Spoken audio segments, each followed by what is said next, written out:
I knew it was wrong from the very beginning. But some desires don't announce themselves. They grow quietly, in shadows, in moments you barely notice. Until suddenly, they're impossible to ignore. That was Adrian. My father's best friend. My childhood guardian. The man who used to carry me on his shoulders when I was little, whispering that the world was big and full of wonders. Now I was 20 with my own thoughts, my own life, and a heart that no longer saw him as a hero. He returned to our home after his divorce, exhausted, heartbroken, and more dangerously handsome than ever. The moment he stepped out, the world slowed. He wasn't the playful uncle I remembered. He was a man of 47 years old, tall, grounded, refined. A man carrying storms behind his eyes. His hair, slightly streaked with silver, caught the sunlight. His eyes, deep, dark and stormy, seemed to weigh the world on their own. "Ella," he breathed. "You've grown." Right then the air between us changed. Subtle. Electric. Dangerous. He moved through the house like he had never left. Quiet steps. Soft movements. Always near. But never too close. Loss had softened his edges, made him both stronger and more fragile. Adrian, a man of 47 years old, stood 6'3", with a composed authority that drew glances. A jaw catching the light. Broad shoulders sculpted by discipline and years of trying to hold life together. His presence filled the corners of the house like the Tagate breeze drifting through pine trees. I watched him at dinner, rolling up his sleeves, hands deliberate, veins tracing his forearm like silent stories of grief and strength. Part of me wanted to reach out. Part of me wanted to run. I didn't hide my feelings. I wore soft tank tops that caught the wind. Shorts brushing my thighs. I let my hair fall differently. I lingered near him, laughed at his dry humor, wanting him to see me as a woman. He resisted. Not because I was too young, but because he feared wanting me back.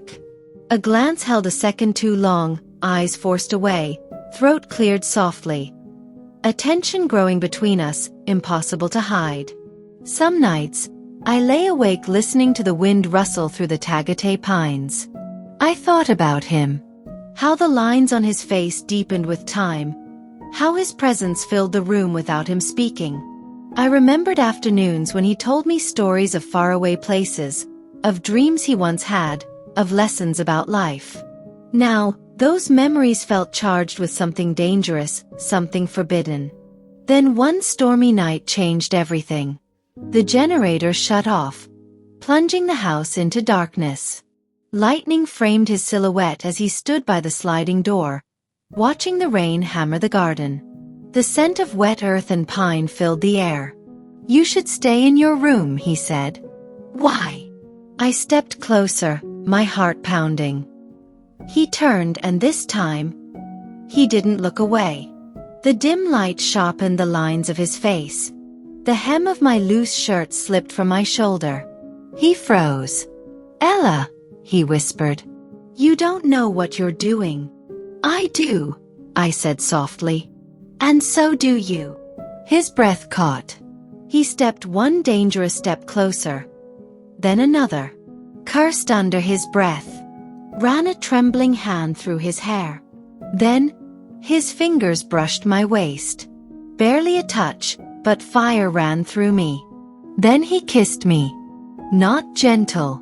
Not hesitant. A kiss made of everything he had been holding back. Thunder crashed outside. Inside, the world went silent. The days that followed were a delicate dance. We lived between reality and dreams, between longing and restraint. Quiet mornings over coffee. Stolen glances across the room. Small gestures. His hand brushing mine as he handed me a cup. The way he lingered near me when he thought I wasn't watching. He told me he hadn't felt alive in years. I told him I had seen his strength long before he realized I understood anything. Memories of him holding me as a child after a fall, smiling gently, flashed in my mind.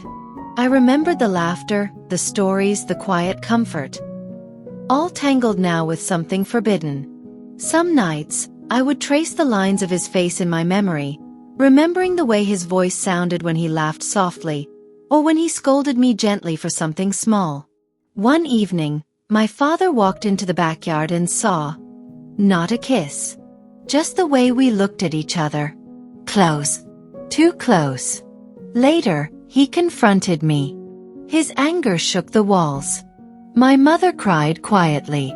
Adrian, a man of 47 years old, stood in the hallway, torn between guilt and love. He left that night. Silent. Controlled. Without a goodbye. The house felt hollow afterward. My father's anger lingered. My mother prayed quietly. I lived between heartbreak and acceptance. Months passed before Adrian reached out. He had restarted his life in Manila. I care deeply for you, he said. But I won't be the reason your family falls apart. We met where the waves lapped softly against the wall. The scent of the sea mixed with the faint aroma of rain-dampened earth. He looked calmer. Older. Softer. Time had eased the storm inside him. What we had was real, he said. But your life shouldn't burn because of me. I would have chosen him. Maybe in another version of my life I did. But not this one. Years will pass. And Tagaytay will always be the place where my heart learned the difference between love and letting go. Some loves save us. Some scar us. Some stay long after they end. Don't forget to hit that subscribe button so you never miss another mind-blowing story coming your way.